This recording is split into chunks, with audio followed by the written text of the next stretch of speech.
यार कैन ने इसी के लिए इतना इंतजार कराया। बड़ा ही बेकार ओडीआई के हिसाब से कैलेंडर निकाला है।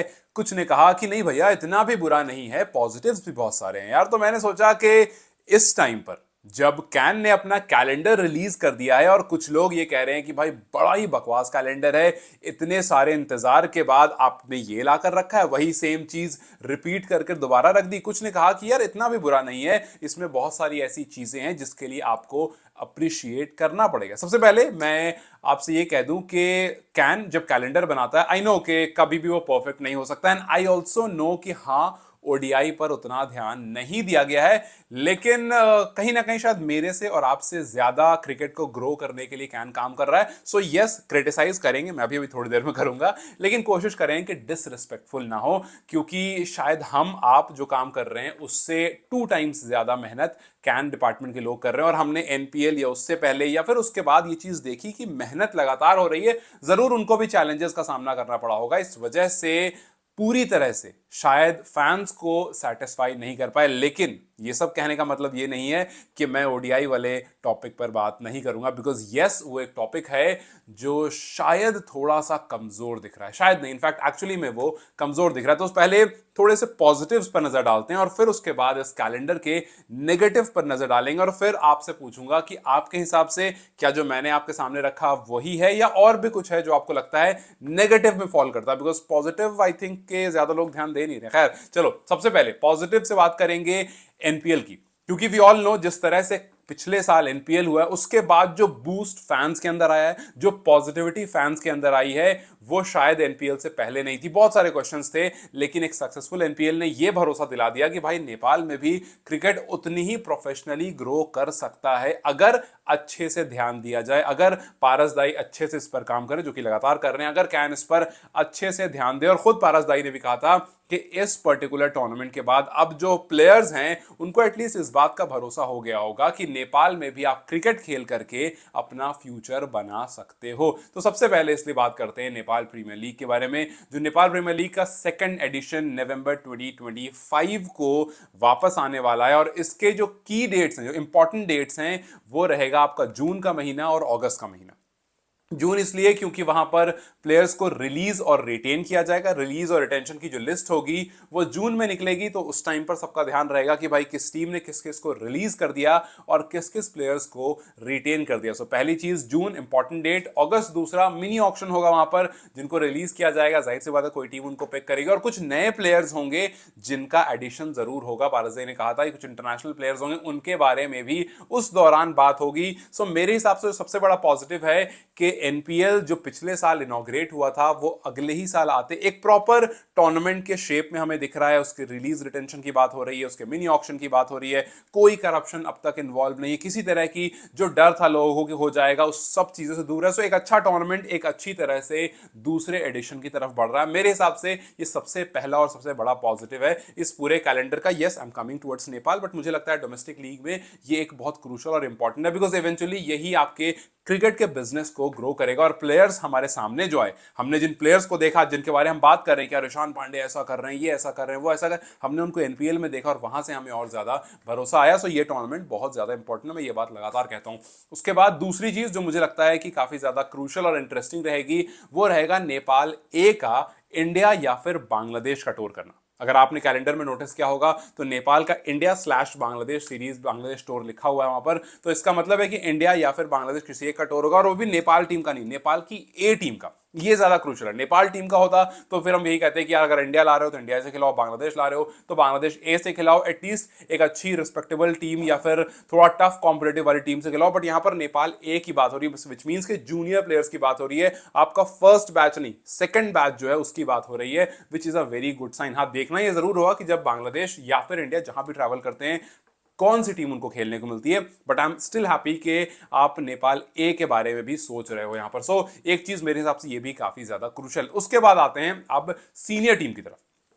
सीनियर फिक्सचर की तरफ अगर आप आते हो तो आपको सबसे पहली चीज जो बहुत टाइम से परेशान तो नहीं कहूंगा लेकिन दिमाग में थी, वो था CWCL2 जो कि जून में खेला जाएगा। सो जून 2 से जून 12 के बीच में जब स्कॉटलैंड, नेपाल और नीदरलैंड के बीच में मैच हो रहा होगा, स्कॉटलैंड वाले रीजन में हो रहा होगा, तो वहां पर आपको तैयार होने के लिए एक सिमिलर रीजन में प्रैक्टिस चाहिए थी, जिसके लिए 15 दिन का टूर रखा गया यूके का। यूके में किस रीजन में ये नहीं बताया गया, बट क्योंकि यूके और स्कॉटलैंड मोर और लेस अड़ोस पड़ोस में ही देश हैं और एक जैसा टेम्परेचर, एक जैसी कंडीशन सर्व करते हैं, सो यस वो वाला टूर जो होगा वो मेरे अकॉर्डिंग काफी इंपॉर्टेंट होने वाला है। और यहां पर हो सकता है कुछ लोग क्वेश्चन करें कि यार इससे बेहतर है किसी भी XYZ टीम के ए के साथ दे देते या किसी और दूसरे रीजन की टीम का देते। तो मेरे हिसाब से यहां पर क्रूशल ये नहीं है कि वो किससे खेलेंगे, ऑब्वियसली वो क्रूशल है, बट उससे ज्यादा क्रूशल ये है कि उनको मोर और लेस वही एटमॉस्फेयर, वही रीजन मिलेगा जहां पर वो CWCL2 खेल रहे होंगे। सो आपकी प्रिपरेशन के लिए वो जो 15 दिन है, अब देखना यह है कि वो जो 15 दिन है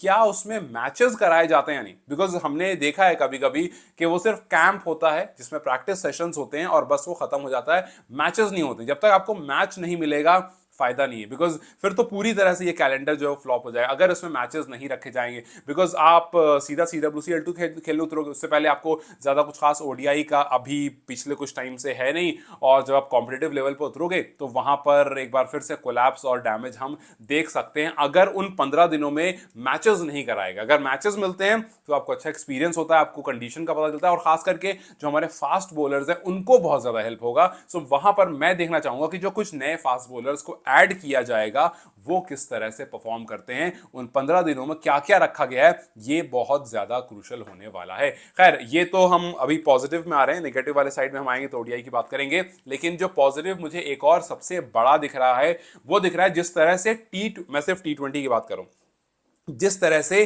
T20 वर्ल्ड कप क्वालिफायर को प्रेफरेंस दी गई है और जिस तरह से उसको लाइन अप किया गया है, मैं आऊंगा ODI पर जिस तरह से T20 को प्रेफरेंस दी गई, जिस तरह से लाइनअप किया गया है, वहां पर अगर आप देखोगे जून में स्कॉटलैंड वर्सेस नेपाल का जो T20 बायलैटरल सीरीज है वहां से आप शुरू कर रहे हो, ठीक है। आप वहां गए, आपने CWCL2 खेला, उसके बाद आपने वहीं पर सोचा कि यार जब यहां पर हैं अगर हमें 2-3 दिन और मिल सकता है तो एक छोटी सी T20 सीरीज कर लेते हैं, आपने वो किया। फिर उसके बाद आप वहां उस सीरीज खेलने के बाद आप आओगे श्रीलंका, वहां पर आपकी जो भी प्रिपरेशन कैंप लिखा है, अगेन वहां पर भी देखना है क्या मैचेस होते हैं, सिर्फ कैंप होगा, किस तरह से उसको पूरा डिजाइन किया गया है मैचेस और कैंप को मिलाकर के जुलाई में, वो देखना है। फिर उसके बाद आप इंडिया आओगे, वहां पर पॉकेट कैंप्स होंगे, उसको किस तरह से डिजाइन किया गया है। फिर उसके बाद आप ऑस्ट्रेलिया जाओगे, ऑस्ट्रेलिया जाकर के वहां एक कॉम्पिटेटिव क्रिकेट खेलोगे, तो वो मुझे काफी अच्छा लगा। And then you will come for full member जो है नेशन, उनके साथ आपकी एक T20 सीरीज होगी UAE में।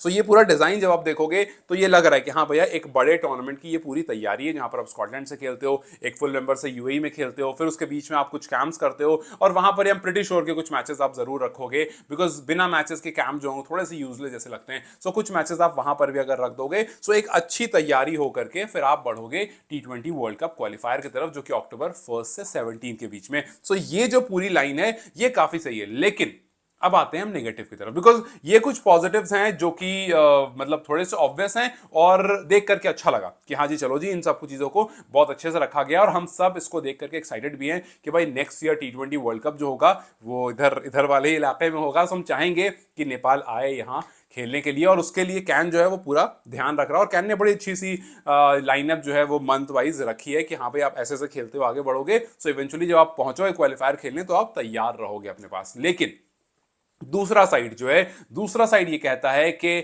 अगर आप T20 प्रेफर्ड रहोगे तो कहीं ना कहीं आप ODIs में पीछे होते जाओगे। और ये हमने देखा है कि नेपाल ODIs, देखो अभी हमारे पास कोच नहीं है, जो सबसे बड़ा फैक्टर है वो नहीं है कि किसके साथ खेल रहा होगा नेपाल, कौन सिखा रहा होगा, जो सिखा रहा होगा वो ODIs या लॉन्ग फॉर्मेट का कितना मास्टर है, ये एक बहुत इंपॉर्टेंट चीज है। और फिर उसके बाद हम ये देखते हैं कि भाई ODIs के लिए लिस्ट में मैचेस ही नहीं। जो सबसे बड़ा कंसर्न जो लोग रेस कर रहे हैं वो ये कि यार आखिर कब तक हम हांगकांग और कतर से ही T20 सीरीज खेलते रहेंगे, कब हम इनसे आगे बढ़ेंगे, कब हम इनको डिफीट करने के बाद, इनके ऊपर डोमिनेट करने के बाद कब हम बड़ी टीमों से खेलना शुरू करेंगे, क्योंकि अगर हम इनसे ही खेलते रहेंगे तो हम इनमें ही घूमते रहेंगे। ये एक कंसर्न मैं देख रहा हूं काफी जगह पर लोग रेस कर रहे हैं कि कब तक हम इनसे ही खेलते रहेंगे, और अगर इनसे ही खेलते रहेंगे तो फिर आप भूल जाओ कि आप आगे ही बढ़ रहे हो, बिकॉज आपकी नजर ODI नेशन पर तो है ही नहीं, आपकी नजर टेस्ट स्टेटस दिलचस्प तो है ही नहीं, आपका तो सिर्फ ये कि भाई T20 खेलते रहो, एंटरटेन करते रहो। ये एक क्रिटिसिज्म सोशल मीडिया पर चल रहा है, जिसको मैं पूरी तरह से गलत तो नहीं कहूंगा, बिकॉज हाँ, ओडीआई वाला जो फंडा है वो एक बड़ा कंसर्न है। बिकॉज आप खुद देखो,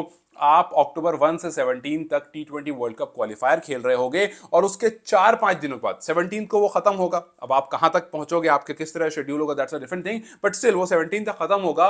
और 23 अक्टूबर से नवंबर 4 तक आपका CWCL2 यूएई में होगा, जहां पर यूएई, यूएसए और नेपाल होगा। इसके लिए क्या प्रिपरेशन है? ये जो मैचेस हैं, इसके लिए तो कोई प्रिपरेशन नहीं है, इसके लिए कोई टाइम नहीं है। क्या आप जिस टीम को T20 वर्ल्ड कप का क्वालिफायर खिलाओगे, वही टीम आकर के यहां पर ओडीआई खेलेगी, वही टीम आकर के यहां पर CWCL2 के मैचेस भी खेलेगी? बिकॉज अगर वही टीम खेलेगी तो फिर से वही बात निकलेगी, भाई आईरी आईरी ओडीआईज में अच्छे नहीं है, ये ओडीआईज में अच्छे नहीं है, इनको बाहर करो, दूसरे से रिप्लेस करो। तो भाई दूसरा कौन है? क्योंकि आपने जो डोमेस्टिक मैचेस कराए, आपने जो पीएम कप के बारे में बात हुई कि पीएम कप इसीलिए हो रहा है सो दैट हम एक ओडीआई का अच्छा बैच तैयार कर सके, तो आप वहां से बैच तो तैयार कर लोगे, आप ये जो पूरे पीएम कप की टीम्स हैं उनसे आप अच्छे प्लेयर्स निकाल तो लोगे, लेकिन उनको खिलाओगे कहां? बिकॉज मैचेस तो कहीं पर भी नहीं है ओडीआई के, कहीं पर भी ओडीआई का आपने अच्छा फिक्सचर रखा नहीं है। तो अगर आप टीम बना भी लेते हो, वहां से कुछ इंपॉर्टेंट प्लेयर्स निकाल भी लेते हो, तो क्या सीधा आप ला करके अक्टूबर में उनके सामने CWC रख दोगे कि लो जी यहां पर आप खेलो? और पिछले साल तो हम सिर्फ 2 मैच जीत पाए, तो प्रेशर आपके ऊपर बहुत सारा है, आपको मैचेस यहां पर डिलीवर करके देने होंगे, जिताना होगा। आप थोड़ा सा 19-20 हुए तो फिर दिक्कत हो जाएगी ओडीआई स्टेटस पर भी, और क्वालिफाइंग तो खैर भूल ही जाओ फिर। तो अगर ऐसा होता है तो वाकई उन पर बहुत ज्यादा प्रेशर होगा, और शायद ये सही भी नहीं होगा। सो ये एक पोर्शन है जहां पर मुझे लगता है कि कैन ने शायद उतना दिमाग नहीं लगाया, ध्यान नहीं लगाया, जिस वजह से थोड़ा सा ड्रॉबैक दिख रहा है। हालांकि अब मुझे देखना जरूरी है कि क्या इस बीच में आप कहीं पर कुछ एडिट करते हो, क्या इस बीच में कहीं पर आप कुछ ओडीआईज डालते हो? बिकॉज सबसे पहला सवाल यही आएगा कि भाई तुम बताओ, मतलब यू टेल मी कि किस तरह से होता।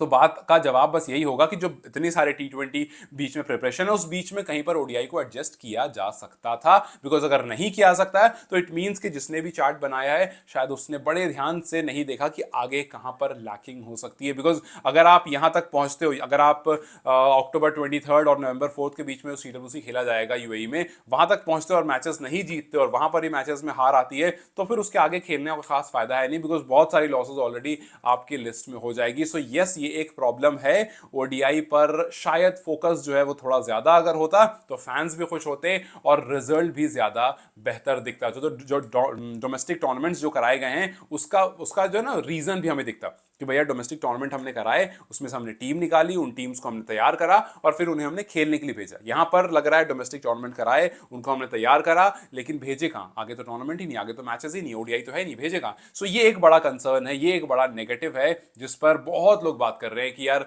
अगर इसमें थोड़े से और ओडीआई मैचेस को एडजस्ट कर दिया जाता तो ये कैलेंडर खुद में ही बहुत अच्छा एक फुलफिलिंग होता और शायद रिजल्ट ओरिएंटेड होता ओडीआई के एंगल से भी। खैर यही मोस्ट जो मेजर नेगेटिव है वो यही है, बाकी पॉजिटिव्स मैंने आपको गिना दिए। आपके हिसाब से और अगर कुछ इसमें नेगेटिव है जिसको शायद मैंने नोटिस ना किया हो या शायद मेरे दिमाग से निकल गया हो, तो प्लीज मुझे बता देना कि यार ये वाला पोर्शन भी है जो आपने ध्यान नहीं दिया, बट ये भी बड़ा नेगेटिव है इस कैलेंडर में। और पॉजिटिव्स अगर आपको इस दिमाग में तो वो भी बता देना, एंड उसके बाद हम फिर बात करेंगे उस पर। Till then you guys take care, I will see you very soon.